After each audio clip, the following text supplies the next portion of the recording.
Thank you very much, and thank you for inviting me here to have this speech.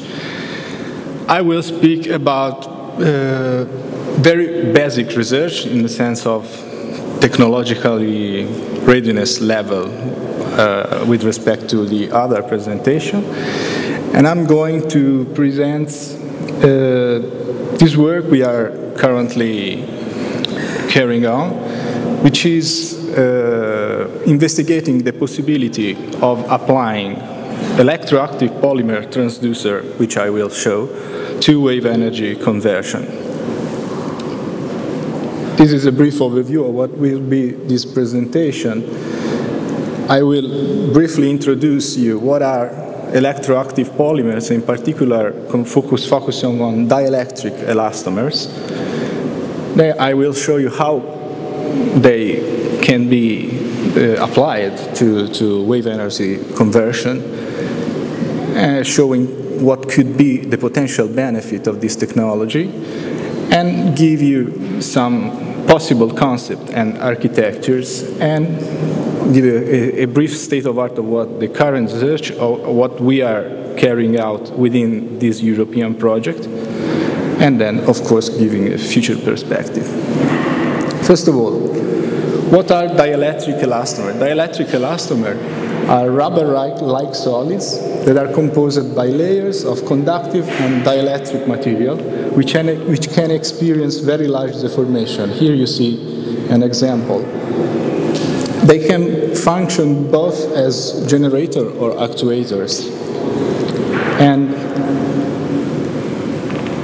they show some interesting characteristics. They produce and work with direct current, directly at very high voltage. They work on a solid state capacitive functioning principle, let's say. And they are very efficient when they work at low velocity. They are practically frequency independent. And they are intrinsically silent, and they have a cyclical way of operating.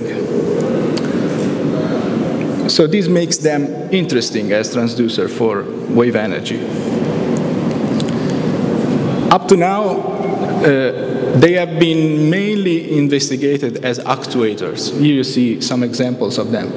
Here, they are practically piece of rubber where you can apply electric field and you get deformation from them. And they have been studied in a lot of shapes, like balloons, cones, planar shape. And their main application has been the robotic fields. A brief, just to have an idea of the historical development of such kind of transducer.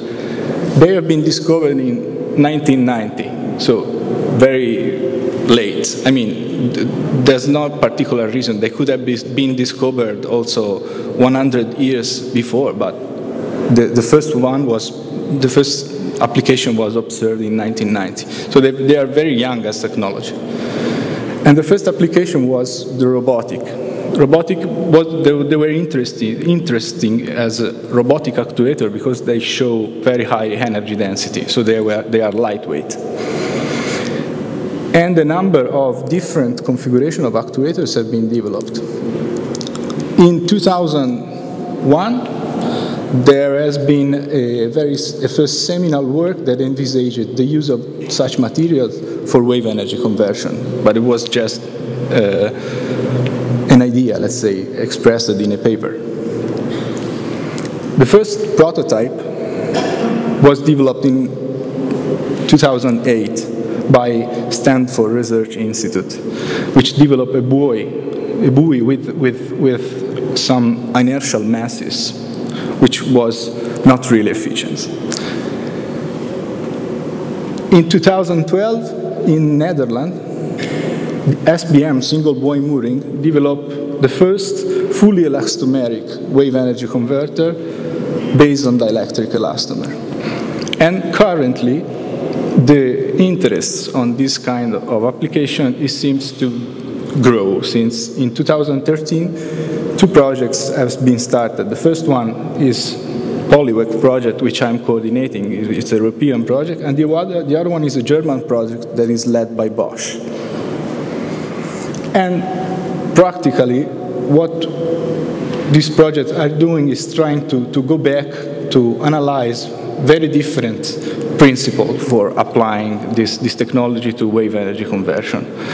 And let's see how they could look like, how a wave energy converter could look like if we apply electroactive elastomer. These are just some animation that we have made.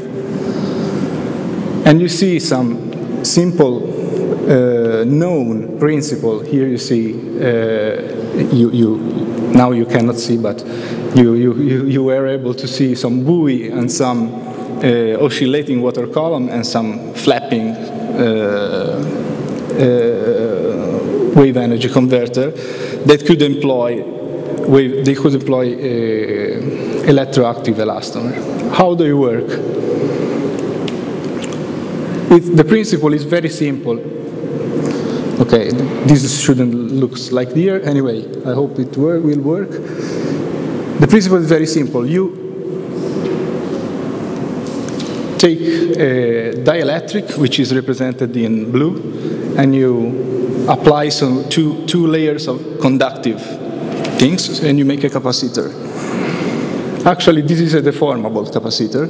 So basically, if you apply some forces, you deform and you change the capacitance. You get a big capacitance. And then you can put some charge on that.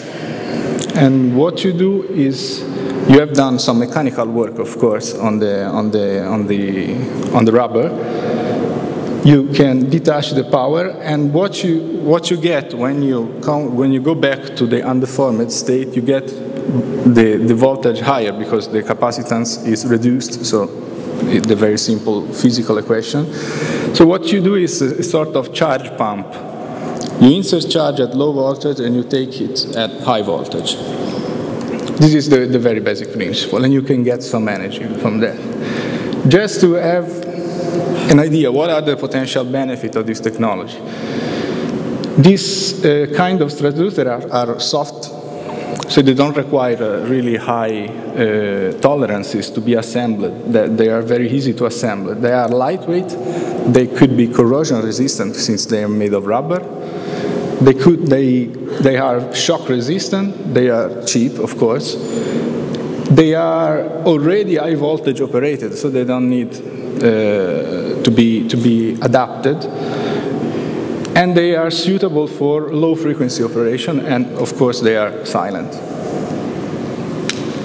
Just to have an idea, because many times when you firstly look at this kind of transducer, you think of some rocket science research. But in practice, we can get some interesting number already from these actuators. If you compare with the electromagnetic generators, which was born more than almost 200 years ago, we can have very similar power density. Okay? Of course, there are some limitations since experimental results are still not completely satisfying. But the important thing is that there is a lot of room for improvement. I mean, both energy density, efficiency, and costs could really improve of order of magnitude if the research is starting to invest on that. And this is also demonstrated by the number of patents that have been filed in the last years. The main actors in the research in this field are Stanford Research Institute, Biomaterial Science, that both the Stanford Research Institute and Bosch and single buoy mooring. These are the main projects that are currently running. And I will spend 2 words very quickly to describe the PolyWec project. What we are trying to do within this project is represented in this scheme. Basically, we are starting from basic concepts and models and material science. in order to put together some prototypes and test them, some different prototypes, very different prototypes. I mean, oscillating water column, flaps, buoy, and put them in a wave tank.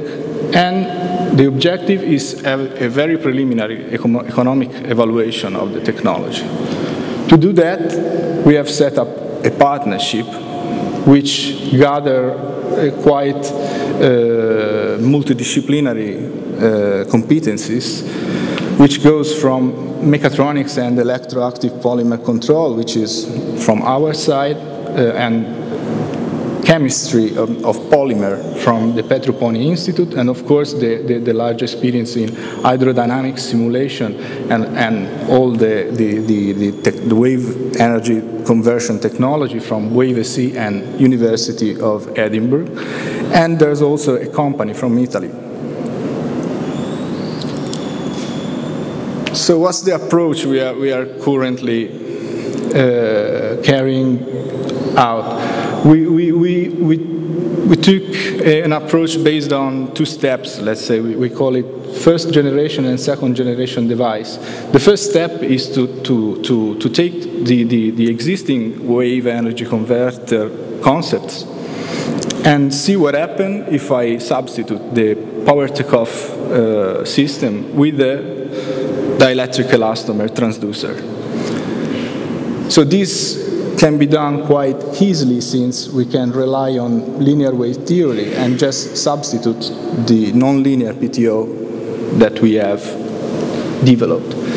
And of course, it is an intermediate level of innovation. The second generation envisages direct contact between elastomer and fluid, and this is the most challenging, because the deformation of the elastomer is directly induced by the water, by the water waves. And modeling is quite complex from the hydrodynamics point of view, and but they can have greater impact. Of course, there's a problem because the membrane is wet, so there could be insulation problem. So these are two systems that we are currently analyzing. I don't enter into the detail, but the preliminary results that we get are quite promising, in the sense that the theoretical power level that can be that are simulated and calculated are somehow comparable with the results obtained with the electromagnetic direct drive PTO. So of course this is not a demonstration that they work, but it's a sort of go no go test. So if it's good, we can go on. So basically, concluding, the electric elastomer technology is a very young technology, and we are trying to apply it to wave energy converters. Some preliminary tests have demonstrated the feasibility of such wave energy converters. There are several technological barriers which have to be broken through, but there are some preliminary analyses which are encouraging, let's say. Ongoing activity, we are going to develop some small-scale wave tank tests, which will happen next week in Edinburgh. And of course, we are looking for new materials and new optimized controller. This work is done within the project PolymEC. If you want some more information, we have a website, and that's it.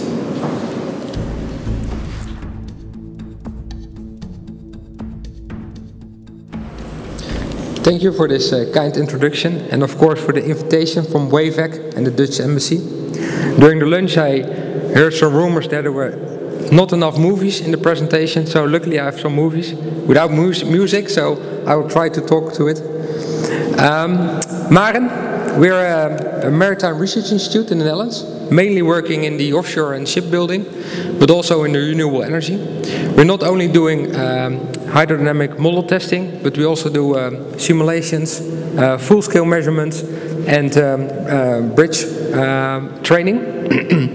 We are located in the Netherlands, where our main office is, but we also have some other sub-companies around the world. like for example in Houston, which is important for the offshore industry.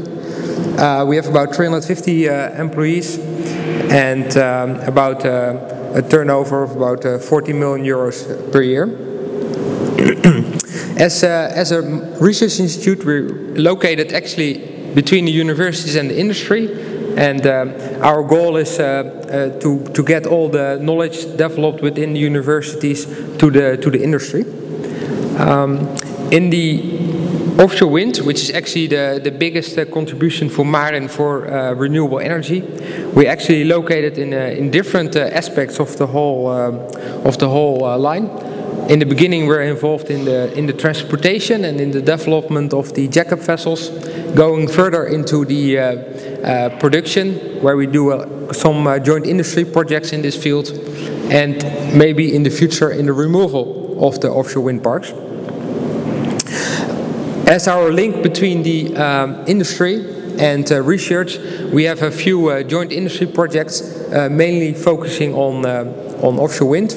One is aimed at the installation procedure of the Jakob vessels when the legs hit the seabed, which is one of the most difficult part of the whole installation part for the vessels.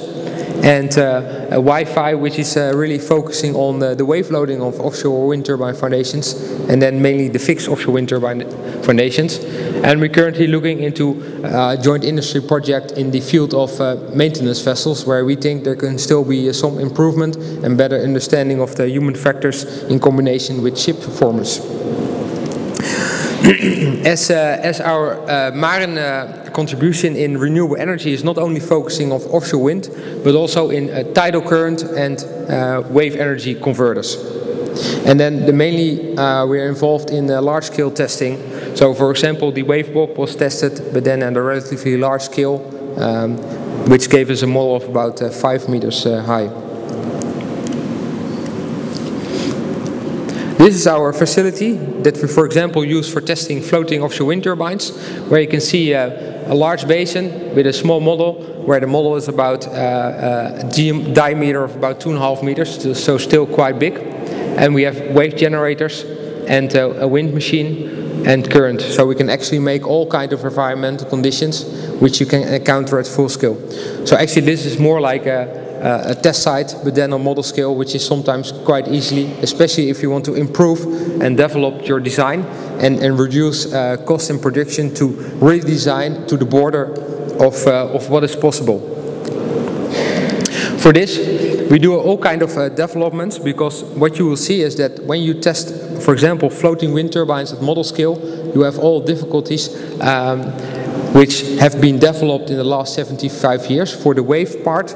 But for the wind part, it is still quite difficult to get a directly combination of wind and wave loading. So for this, we, for example, developed on model scale specialized design wave blades, which actually gave the same performance as, for example, a 5 megawatt wind turbine at full scale. So what we do for this, we first design the whole wind turbine in our in-house CFD codes, and then we build them and go to the basin. And luckily, normally the results are quite close between CFD and model test. This, for example, shows the production of a blade. The big difficulties when performing model tests at model scale is that the weight distribution is always very light. The floating wind turbines in the future will be very light to be cost effective, and for that at model scale they only weigh a few kilograms, which means that normally we use all kind of high-tech carbon fiber construction to make the models. This, for example, shows a crosscut of the model scale wind turbine, where we even incorporated the active pitch control, in which the blades can change 42 degrees per second, so that we can actually test different control systems of the wind turbine already at model scale. Especially for the future wind turbines, they expect, especially for the floating ones, to improve the design by using really new and innovative control systems of the wind turbine itself. When we combine everything into the basin, we actually get a certain, this is for example a short movie of our basin, where here is one of the floating wind turbines tested, which actually looks close to the wind float, which is being tested here at full scale. This is for generating the wind. Here what we do is we test different control systems to actually reduce the motions of the floater by incorporating intelligent systems here. As you can see here, this is then recorded by a high-speed camera, but actually the blades can be adjusted very fast at model scale. And for this, we hope to improve the designs before they are going to be built and tested at full scale, because at model scale this is much easier to test. So this is a comparable model. This is a model done for the Gusto MSC, which is a Dutch engineering company where they developed this specialized floating wind turbine. And as you can see again, everything is normally modeled in carbon fiber to make it very light. As at full scale they have to be very light to be affordable and cost effective.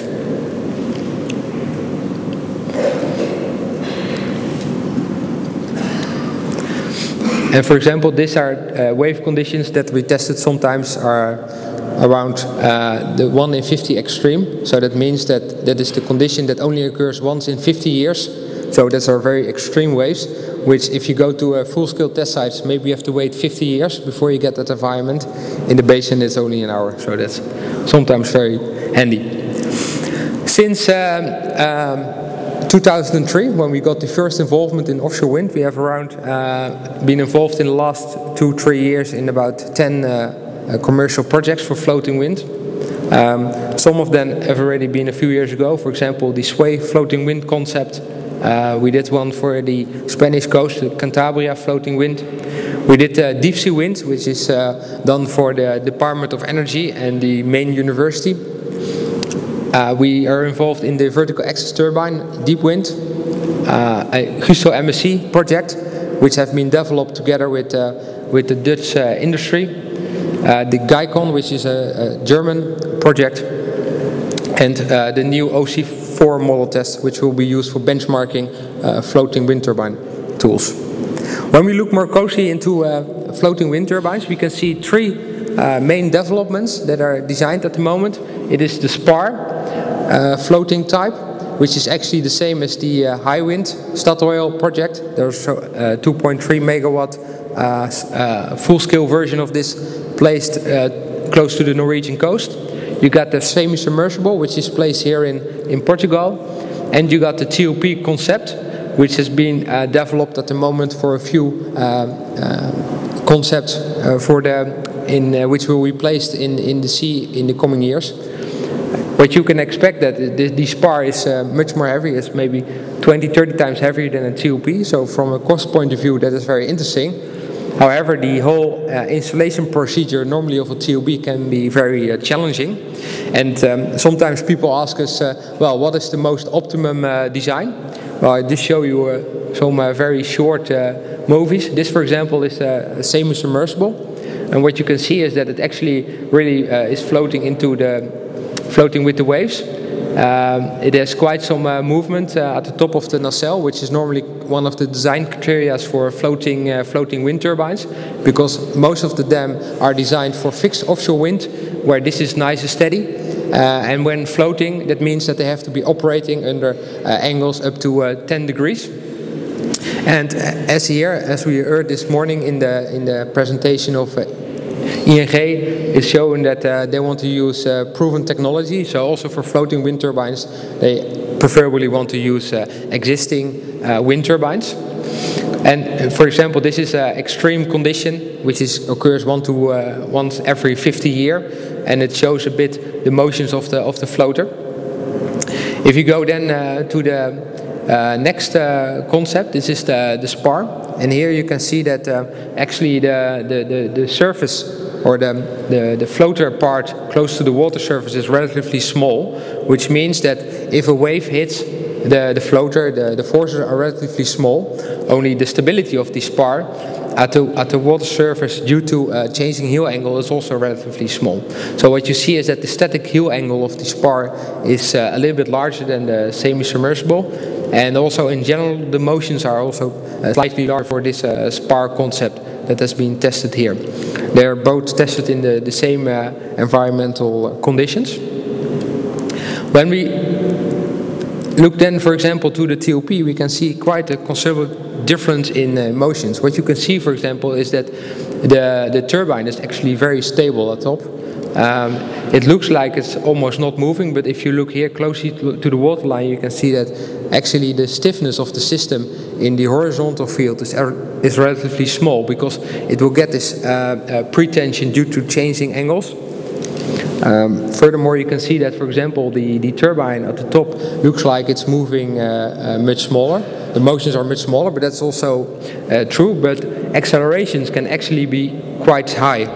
And that, for a turbine, is also one of the determinant factors, is how much accelerations can be encountered here at the top. For example, now you see a very high acceleration when it's just hit by a wave.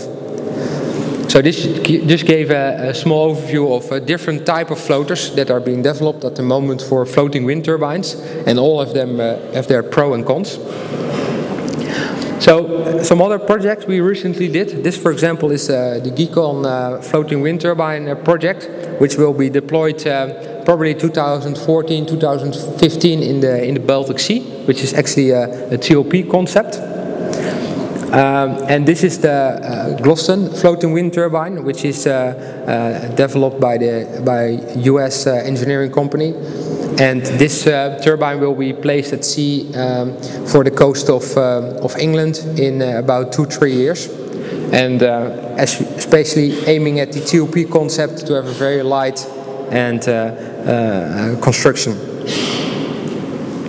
This is a concept of Gusto MSC, which is really a semi-submersible. So this is again a slightly different concept than the other two.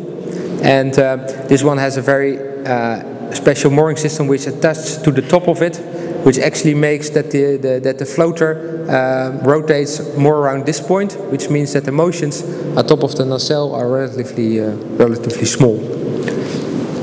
So normally what we do is we do model tests, and then you cannot test every condition, so you then use to validate your numerical software. And for this we have developed together with ECN in the Netherlands a coupling between our hydrodynamic software and their aerodynamic software. And with that we have one tool to model floating wind turbines. And with that tool you can then optimize your design further. Okay, that was my presentation.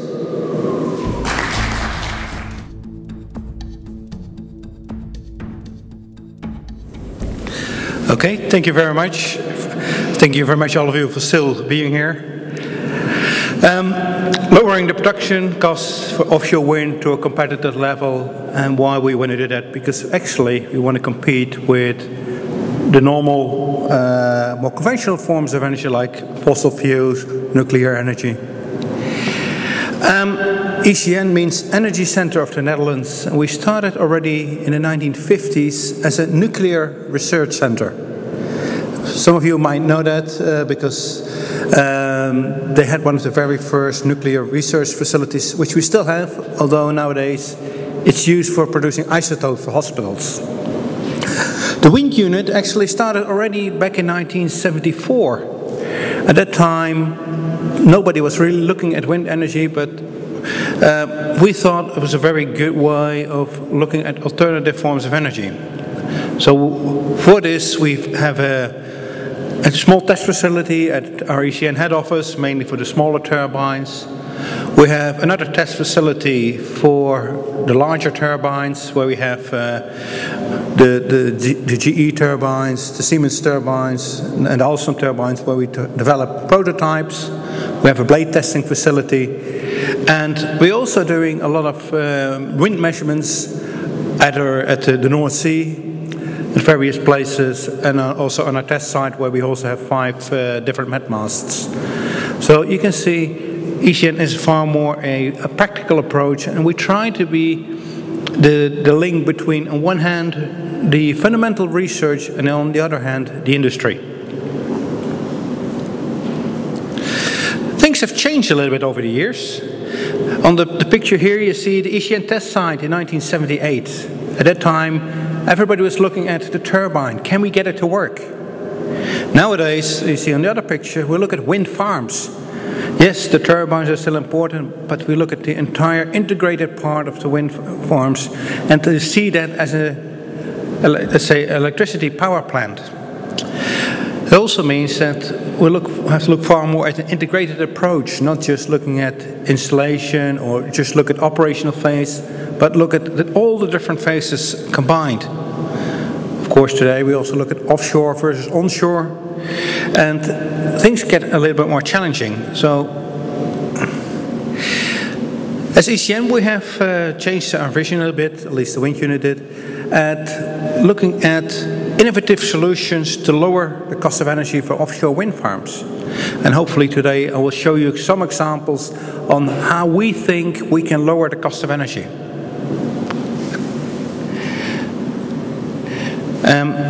Also some critical success factors, because in the past a lot of people were throwing things like, okay, we do some simulations, it will work. However, nowadays it's mainly measurements. Simply prove it's working. Now, earlier today we looked at people from the Finance Institute and said, look, can you prove that a new concept really works? Now, that's what we try to do with ECN, to really prove that the new technology actually is working. The cost modeling, probably the most important part of this presentation. Currently, the cost of energy, at least in the Netherlands, is roughly around 18 cents per kilowatt hour. At least that's what everybody aims for. But how does it build up? The blue part actually is the operational cost and the depreciation, so CAPEX and OPEX. The purple part is the power production, losses, but also increasing power production. However, there's another third one, which is really important, and that's the financing costs. Quite often forgotten, but really important. Recently, I spoke with a customer, and he said, look, my insurance costs are actually per year higher than my operation and maintenance costs. For me, that's quite shocking. So, in order for us to be competitive with other forms of energy, we have to reduce the cost of energy by about 40%. And of course, we can do that with technology, but also the financing costs have to be reduced, because otherwise that 40% reduction is simply not feasible.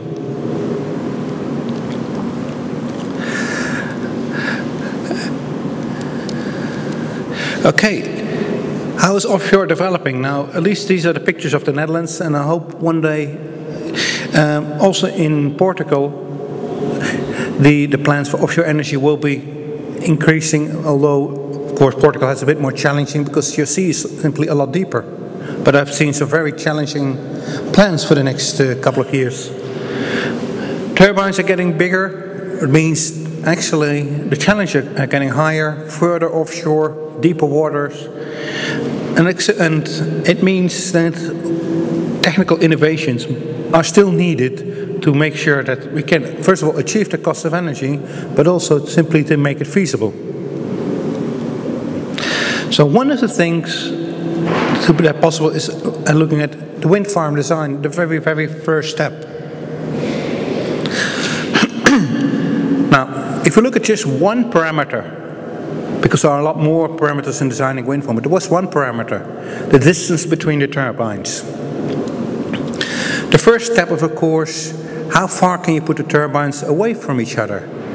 The closer you put them together, you have the wake effects, and as everybody knows who's involved in wind, the closer you put the turbines together, the more turbulence, and the second turbine actually produces a lot less energy, but your maintenance costs are going to go up. So actually you want to put your turbines as far away from each other as possible. However, when you look at your cabling costs, they are going to go up as well. And so there's already a compromise between the two, because on one hand you want to put the turbines as far away from each other as possible. The cabling costs, you want to put them as close together as possible. Then of course you have your installation costs, which also has an effect on the distance between the turbine. And the last one is operation and maintenance. You might think, what does it matter? A few hundred meters further or closer together, how will that affect the cost of energy? Now, when you look over many years and many visits to the turbine, it does add up fairly quickly. So, if you look at the integrated wind farm design, you have to look at all these different aspects together to create a very efficient wind farm and also one which is very investment friendly. Now, of course, this was only one parameter I used, but there are a lot more parameters to be taken into account. And one of the aspects, of course, is to look at it together as an integrated approach in order to make a very efficient wind farm. One of the first things to look at, of course, is actually mapping the weather, making sure your weather conditions are correct. Because half a meter per second more or less wind speed makes already a big difference. And also to be not to be forgotten is, of course, the wave height and the wave directions, because that has a big effect on the operational maintenance costs as well. So it's quite important to look at the different climate conditions. At ECN we operate currently 3 points in the North Sea where we actively measure the wind and wave conditions, 5 additional met masts at our test site and 1 at our head office. And that number is actually still increasing. And we try to measure that over a number of years to make sure we have a good history.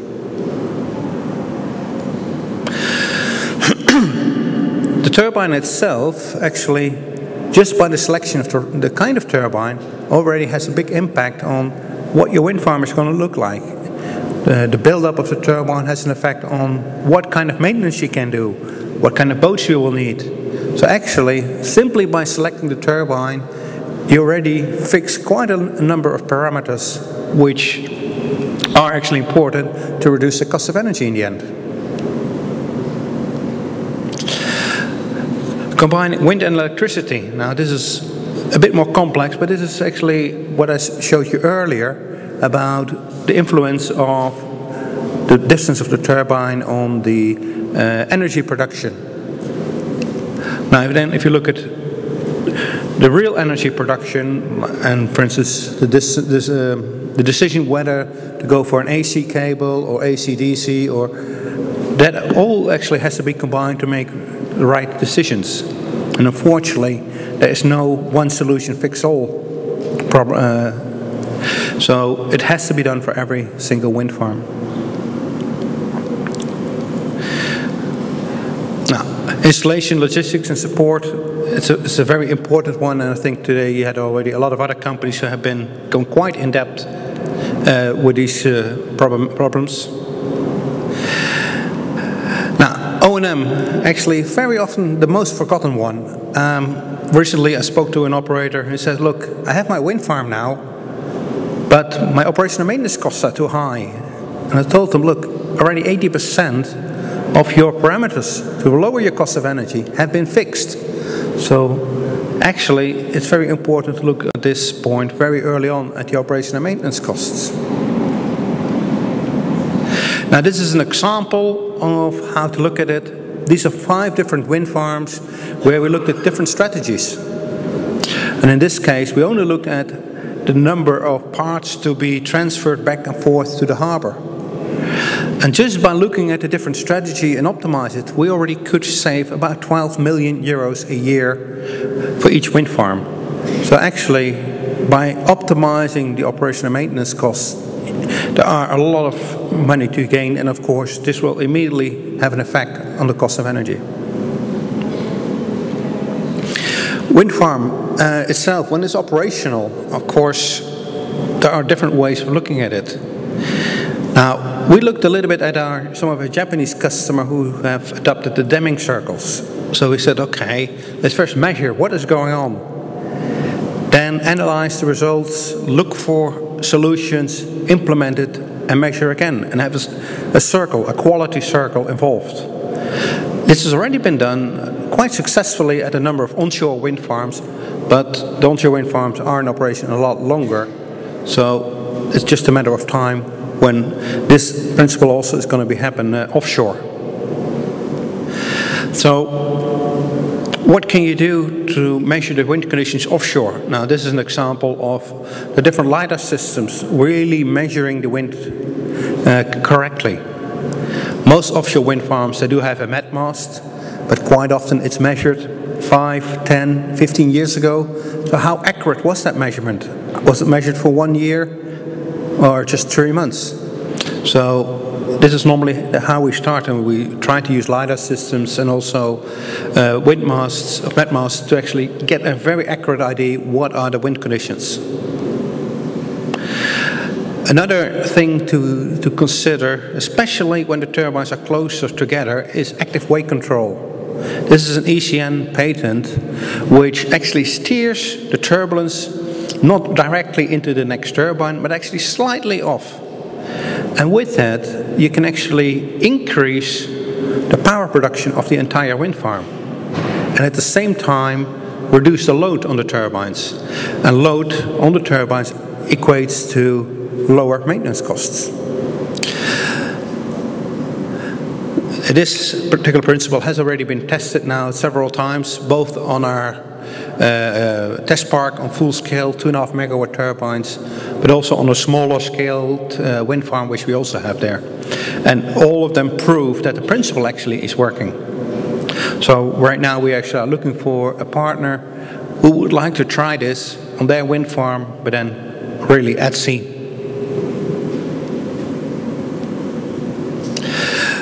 Another thing is, and I spoke to a lot of people here today, and they said, look, I just want to produce as much energy as possible. But energy is, unless you can store it, it has to be met with the demand. And the current feed-in tariffs, at least in the Netherlands, we already know that that is going to go down slightly. So actually it's far more important that wind farms are able to produce the right amount of energy at the right time. Now, and this is an example of how a control system can be used to actually make sure that power production and demand is actually balanced. And with that, actually your energy price, which you can get for your wind farm, is actually a lot higher.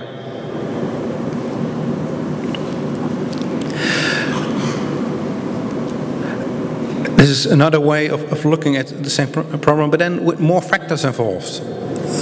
Looking at forecasting, looking at cleverly using of your data from your wind turbine, analyzing the performance of your wind turbines, analyzing the performance of your maintenance structure.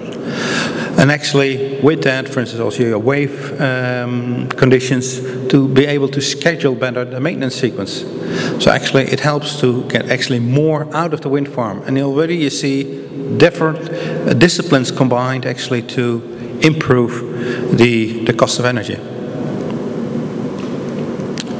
Now this is one step further where we look at power forecasting, so wind forecasting, demand for power, also operation and maintenance scheduling, looking at the different schemes, but also look at, okay, what if we make this decision? What will it cost us? If we're going to do maintenance today, how much energy production will I lose? How much money will I use? So actually it's more of a decision tool. So this is now being developed by the people at ECN. Now, offshore wind farm trends, of course, in Europe, wind farms are getting bigger, further offshore, so the challenges are only getting bigger. So the question is, of course, like I said earlier, can we actually achieve this 40% of energy reduction? With all the challenges we already have, further offshore, larger turbines. By looking at the integration of all these different disciplines, yes, that's going to be possible. However, it does mean that a lot of disciplines, companies, organizations will have to work together. And I think that is definitely possible. Okay. Thank you very much.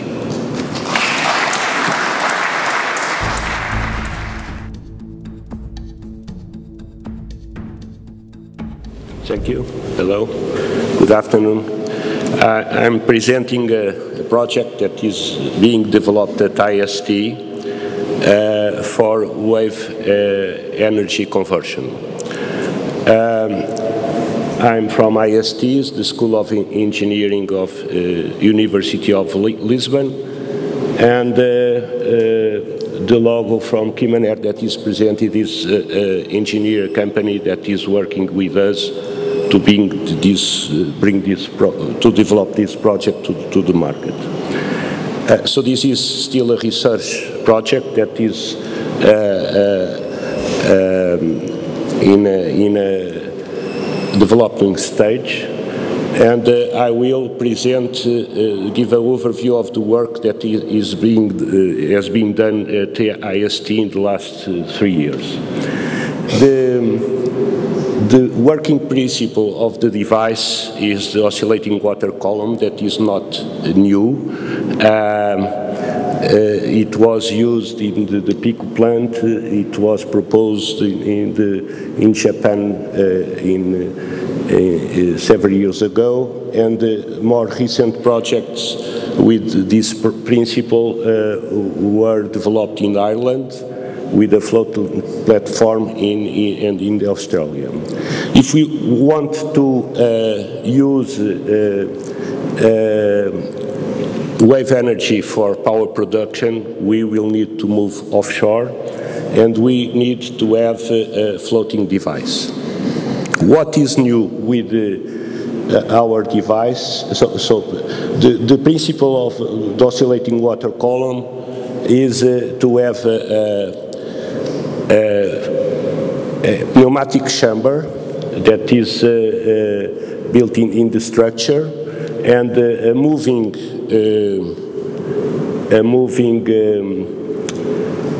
water column that will produce airflow through a turbine. And most of the previous devices uses fixed structures or floating platforms that are intended to be kept more or less stable.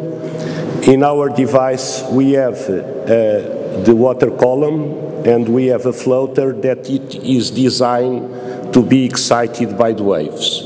So we design the systems in order to have a large relative movement between the water column and the structure, and the system moves in Eve. In this case, we are able to increase the pressure in the pneumatic chamber, so we have larger pressure drops, and so for the same power, we will have smaller flow rates through the turbine. This means smaller turbines, and rotated more with a larger rotation speed. So the system was optimized using numerical methods and hydrodynamic modeling, and it can be optimized for a given sea climate. So we are able to produce a design for different places, and then I will show a film and that shows the steps we followed. Can you start? So we have, so you can skip the music. We started with small scale testing at IST in a wave flume with different buoys that are about this size. And with this test, we were able to confirm the performance of the devices and see confirm the numerical modeling.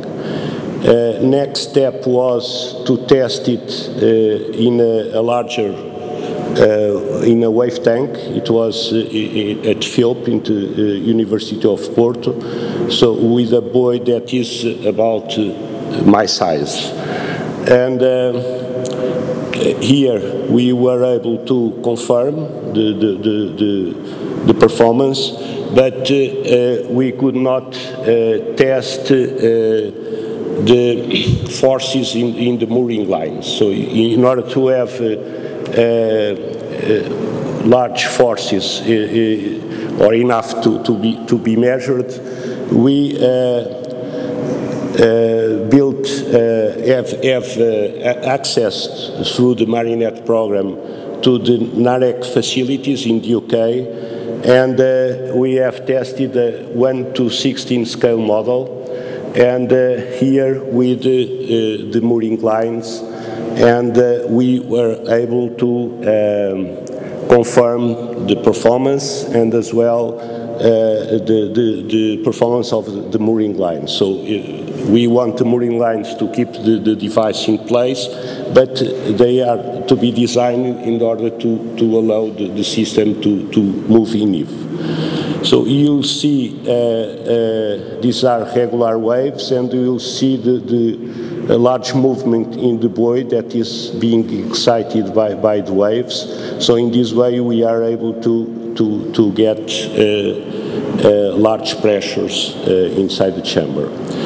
This year, a couple of months ago, we went to Tecnalia in Bilbao to use a test rig for electrical components, and we could test several control strategies for the electrical generator.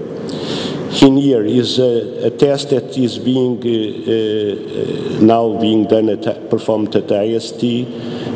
That is a special kind of control of the flows through the turbine to try to improve the performance of the device.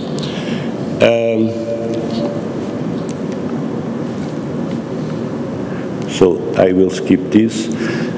One aspect that has being difficult for the oscillating water column is to have a turbine that is able to convert the pneumatic power into shaft work that with good efficiency. And at IST we are studying a new turbine that is called biradial turbine that is able to cope with those high pressure flows from the oscillating water, spar buoy oscillating water column, and to work with efficiency. So this is a patent. I will not that was filled by IST. We have performed model testing as well, and experimental modeling with 0.5 meters diameter rotor, and we could get in this small model peak efficiencies of about 80%, which is very high for self-rectifying turbine. This turbine needs to work with bidirectional flow, and is higher than any other turbine for this purpose. So since the turbine is intended to use with flow that is dependent on time, and this turbine presents a time average curve that presents very high efficiency, even if we have a large variation of the flow rate or pressure. We have performed studies of the turbine matching with the converter, and also we are developing or trying latch control strategies to improve the performance of the device, since this turbine is able to be built with fast actuating valve that is able to stop the flow for some time and then to release it. And in this way, we are able to match, to change the resonance frequency of the system to make the system resonate with waves of different from normal resonating conditions. This is the test in Bilbao. Next developments will be next year. In July, we will have access to Plymouth wave tank under the Marin funding, and we will perform tests at a 1:32 scale for extreme waves. So in this case, we will investigate the survivability of the system, not the performance, and we will test as well arrays of the device, three devices that will be connected by special design mooring lines, and to investigate how they can survive. Since we need to be careful in going to the sea, because this will be very expensive, we have a project with Monterey Bay Aquarium Research Institute, and we are developing a buoy for oceanographic applications. So in this case, it will be 2.5 meters diameter buoy. It will not be too expensive, and we will install the turbine, and we need to produce power, but it will be used in the buoy. So this is the work that was being performed in the last 3 years at IST. So this is the work on wave energy at IST is from 30 years ago, and this is a design that we believe it is feasible, is reliable, and it will be efficient. So we need to make it economical. Thank you very much.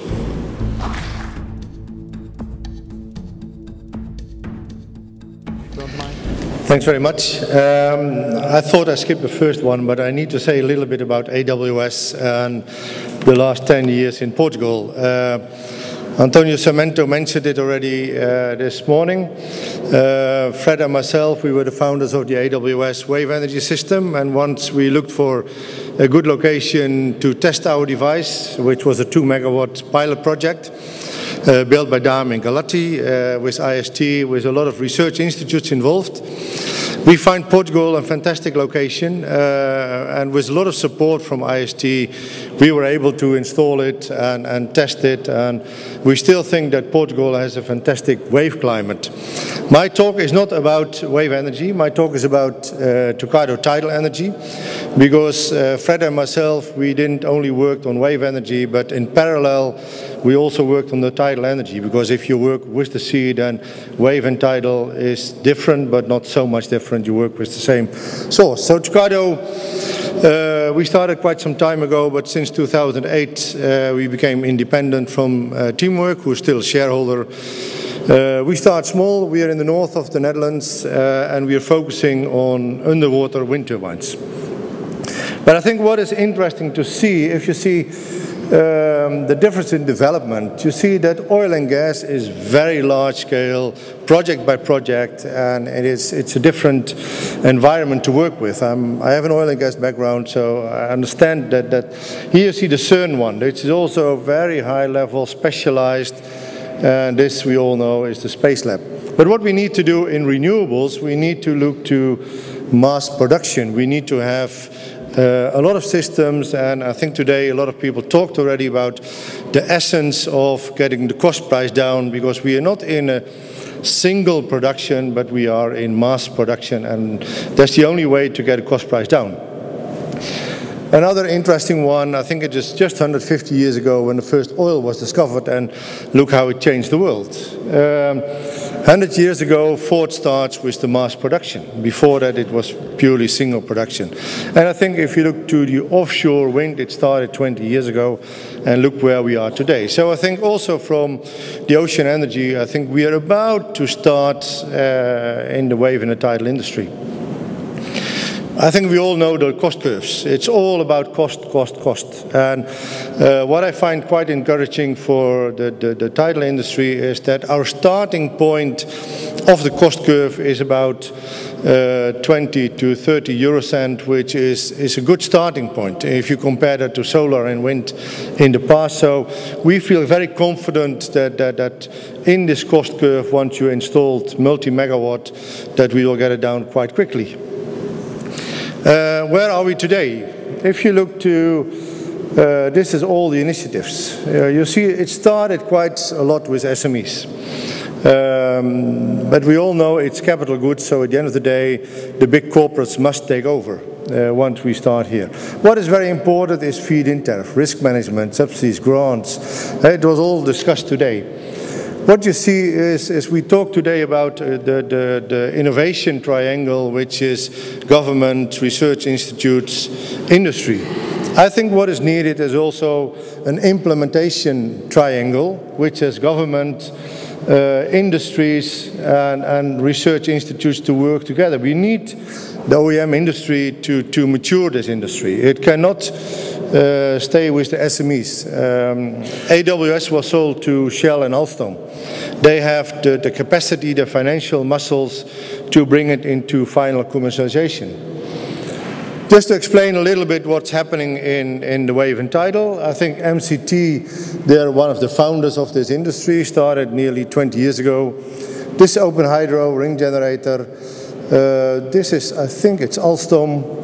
On wave, we all know the Polymers, we know the Oscillating Water Column, and this is our AWS project.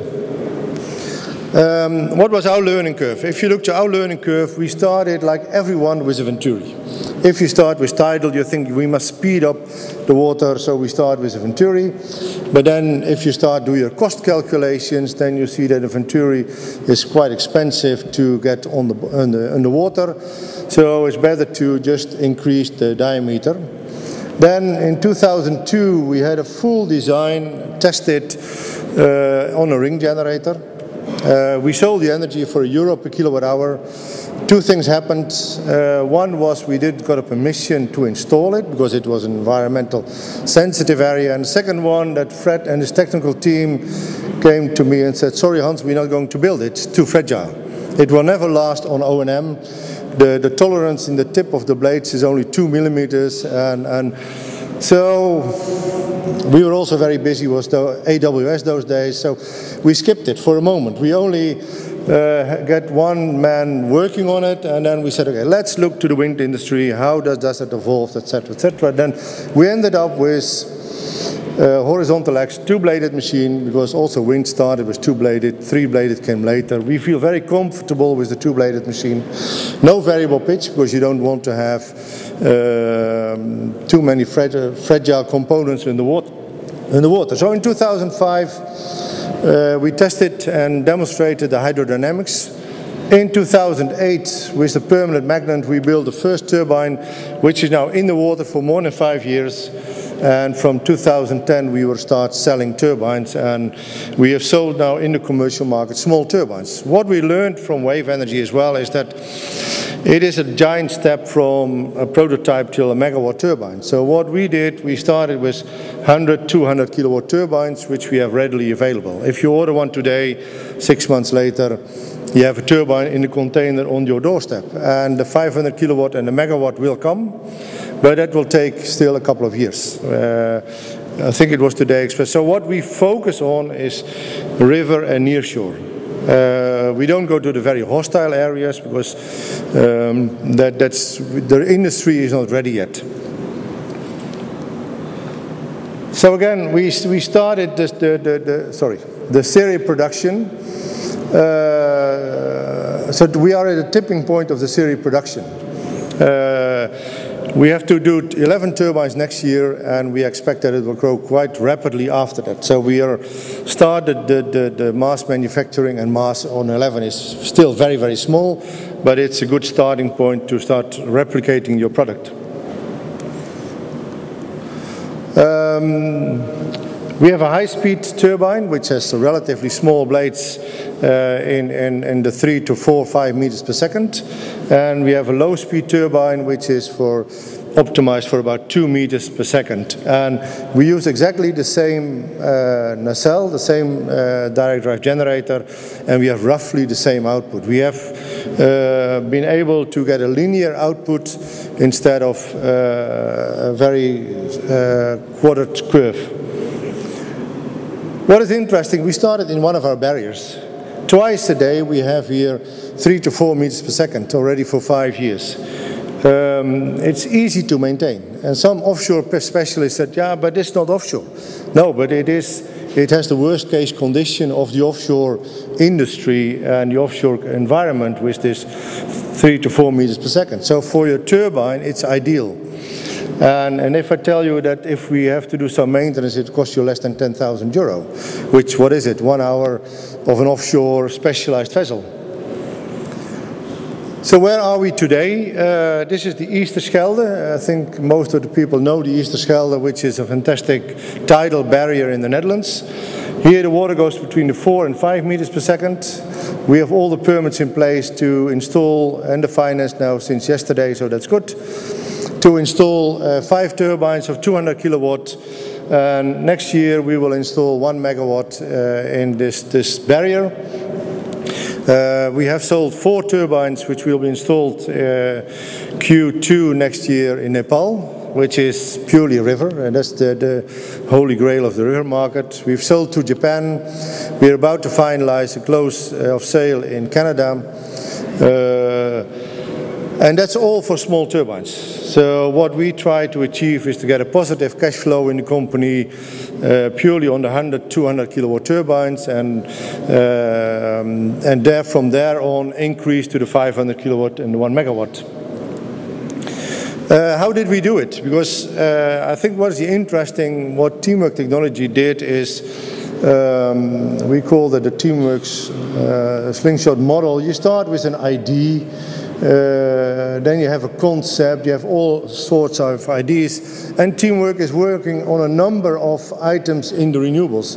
This, for instance, is an electric motor, in-wheel motor, which is also used the same technology more or less as a generator in a wind turbine. We were also the founder of Darwin, which is the 5 megawatt wind turbine manufacturer in the Netherlands. And what you see is at the moment you need some sort of incubator to guide the product into commercial. And the model of Teamwork is that we start here and we guide it till somewhere here, and then it becomes independent. And then we sell our shares, and so that we can reinvest in the new product. And you see that Tocardo is about here at the moment. So we are already independent. Tocardo Teamwork is still a shareholder, but we expect that within next year we will step out, and then the real industry must take over, who can drive the company to the large volumes, what is needed and what is seen in the wind industry. So tomorrow Fred will tell a little bit about a new idea which we have is on wave energy. Fred has put all his 15-year know-how of ocean energy into this new concept. Tomorrow he will tell a little bit more. I tried to gain a little bit of time. So this is what we are, Tocardo International. We are commercial, we are selling. And unfortunately in Portugal you have not that much opportunities, although I would be very, very pleased if we can have a few turbines on the Taag Bridge. I think we investigated that a little bit. I wish Antonio and his team very good luck for the next 10 years. I hope to be part of it, and I really look forward that we really start to mature the industry. I think we have done enough research. I think we must really now deliver and make money out of it. Thank you.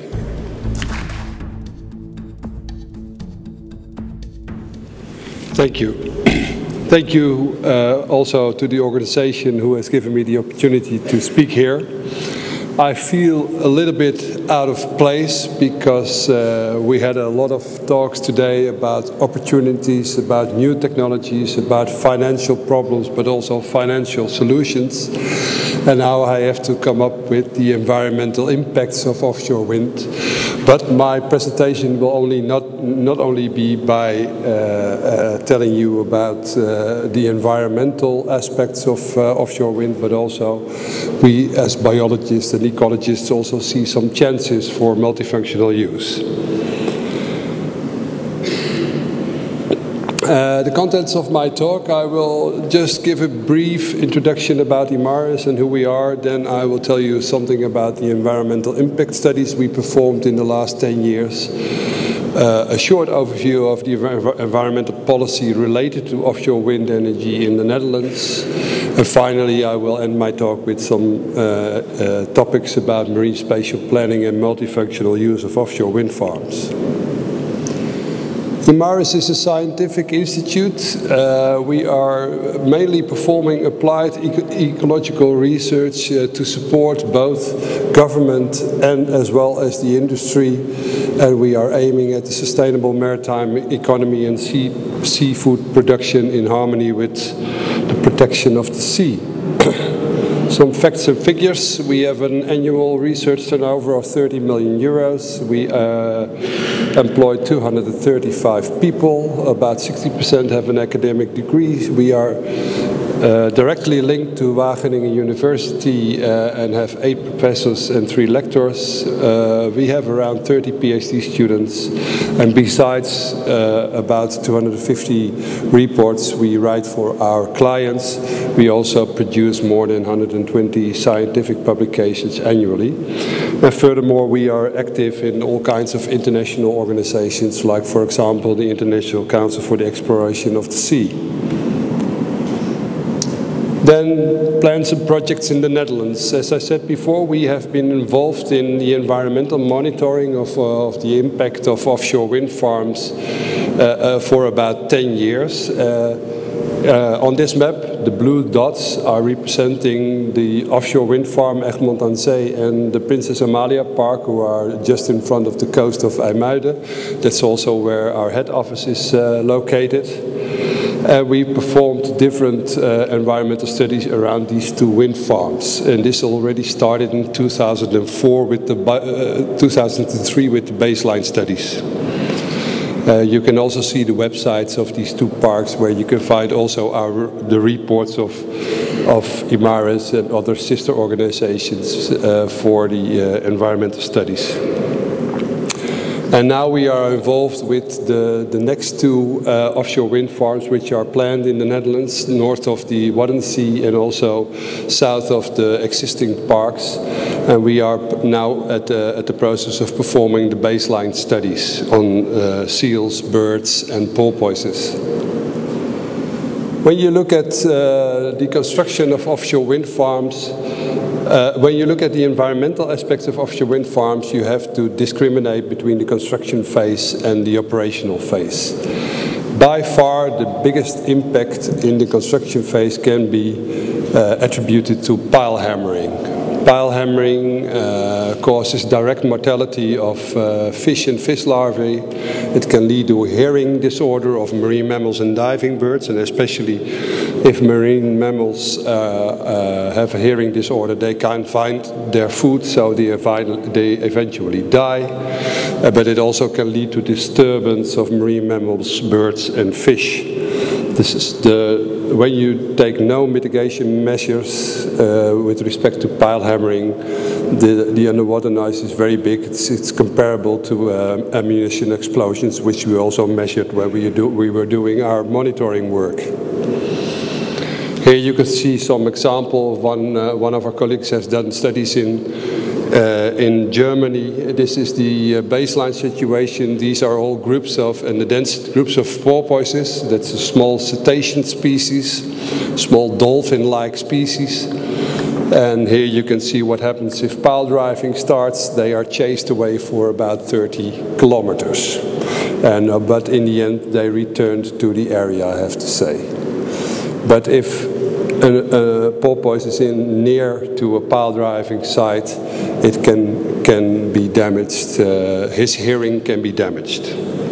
So it's a big issue, pile driving, and that's why the German government has put in a mandatory law that the pile driving sound shouldn't exceed 160 dB at, I think it's 300 meter distance. In Germany, that's the case. We also did some studies on the impact of pile driving on fish larvae. Fish and porpoises and seals can swim away, but fish larvae, they are passive in the water column, and there is a lot of fish larvae in the water column. There was limited knowledge about the impact of pile driving sound on fish larvae, so we developed together with TNO what we call the larva brader, and we did studies on the impact of pile driving noise on flatfish species called sole and sea bass. And we are currently performing those experiments, but there is a direct mortality up to 200-300 meters from the source of pile driving, and we are now looking if there are also any sublethal effects. That's about the construction phase. Let's move to the operational phase. When you talk about the operational phase, we have done a lot of studies in the past 10 years. We've studied the underwater noise produced by existing wind farms, the impacts on cetaceans, the impacts on seals, on birds, on local birds and migrating birds, on breeding birds, on fish, both the demersal fish living at the bottom, or pelagic fish living in the water column. We studied the impact on the soil animals, the zoobenthos, and also the development of hard substrate communities at the wind turbines. It's too much to summarize when you have 15 minutes availability, so I will show you some of the results on the impact on cetaceans, especially the harbor porpoise, and the impact on fish. For studying the impacts on harbor porpoise, we used a sensor called a T-pod, and the later version was called a C-pod. And this is a sensor that logs the clicking noise the porpoises are made. So it is an index of if there are porpoises in the area, and we hang them out inside the wind farm, and also we had them in the water before the wind farm was there, and we measured the amount of clicks. And these are the results. What we've seen is that when you look at the operational phase, and the green area is what we call the reference area, that's outside the wind farm, and the red area is inside the wind farm. And we measured more clicks, so more porpoises inside the wind farm compared to the area outside the wind farm. And also, when you look at the baseline situation, which was 2 years before, there were more porpoises in the area compared to the baseline situation. So our preliminary conclusion at this moment is that porpoises are attracted by wind farms. Why? That's not really clear at this moment. We think they can find more food there because of the structures which are there. There's more fish to be found there, but it can also be that they find more rest over there because there is much less shipping in the area, of course, because shipping is forbidden within wind farms. Then the impacts of fish, we studied them with trawl surveys, both with nets and also with acoustic surveys. And the conclusion is that we didn't find any significant impacts on fish. The pelagic fish shown here, in 2003 we had a dominance of herring in the area, and in 2007 it was sand eel, but no dramatic changes. It was all highly variable. And also when you look at the demersal fish, the fish living on or near the seabed, we found that some species were increasing and some species were going down. We also studied the fish with an apparatus we got called the Ditson. This is a camera system which produces images based on sound. It's like a sonar with the scour protection of rocks. And all these dots you can see here are fish. This is at about 25 meters distance. And we have done these recordings several times, and what you can see that there is an artificial reef effect. The fish are attracted to the turbine and to the scour beds. There's a lot of food for them there. There's a lot of things to be found there. And if you move the camera further away from the wind turbine, you see that the fish are disappearing. The density goes down.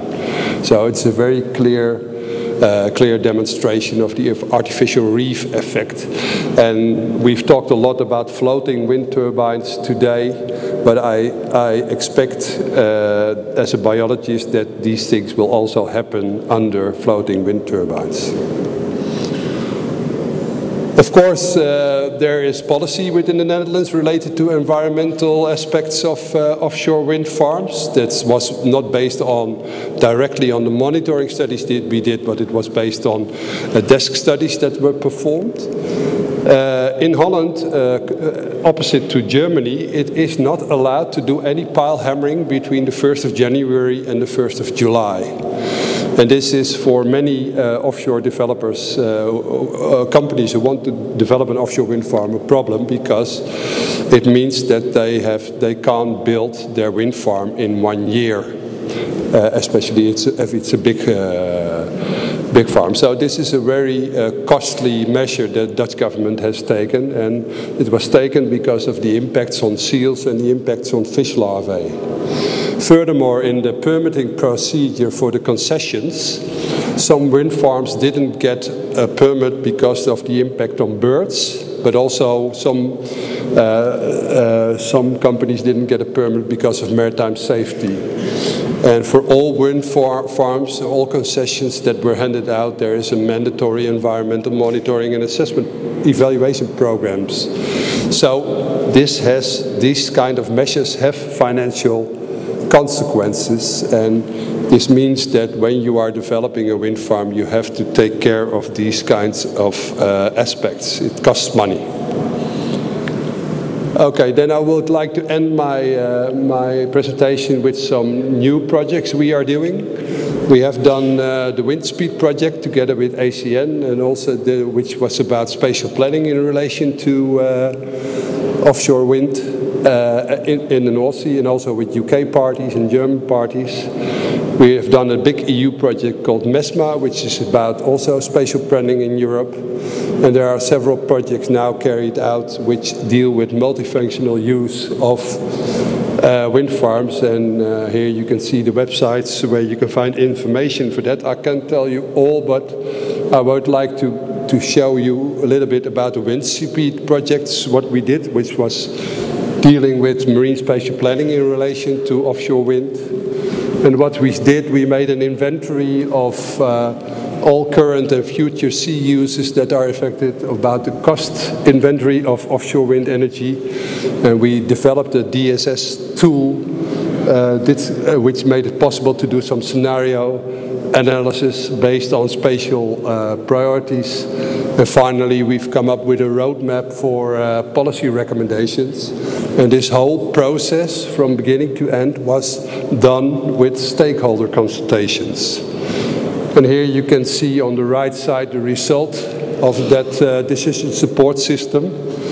The green areas reflecting the areas which are based on existing use, the most suitable areas for including ecological impact, the most suitable areas for developing wind energy. And on the left side you can see the current marine spatial planning map for which is currently in place in the Netherlands. So you can see there are quite a lot of difference between the left side and the right side when it comes to offshore wind.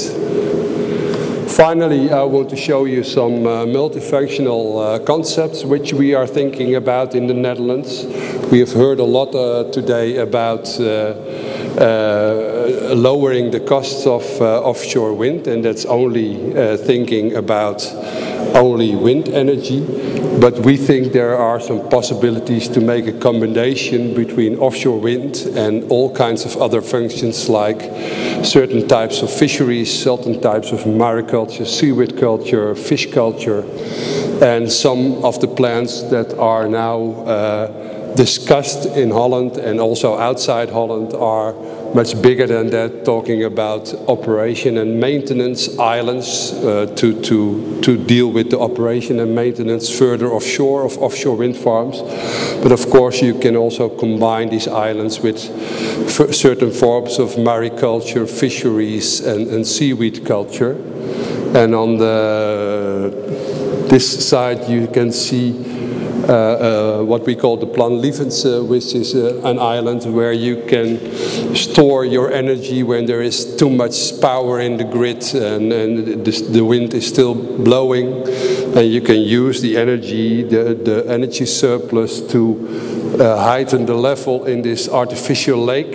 And when you have low power in the grid, you can lower the lake and generate the energy again. So that's, but these are also concepts which you can use to make extra money with offshore wind or offshore energy. So these kind of multifunctional aspects are studied now, and especially a lot of studies are focused on, is this economically feasible, and what about maritime safety if you combine certain functions? That's the key answer. Thank you.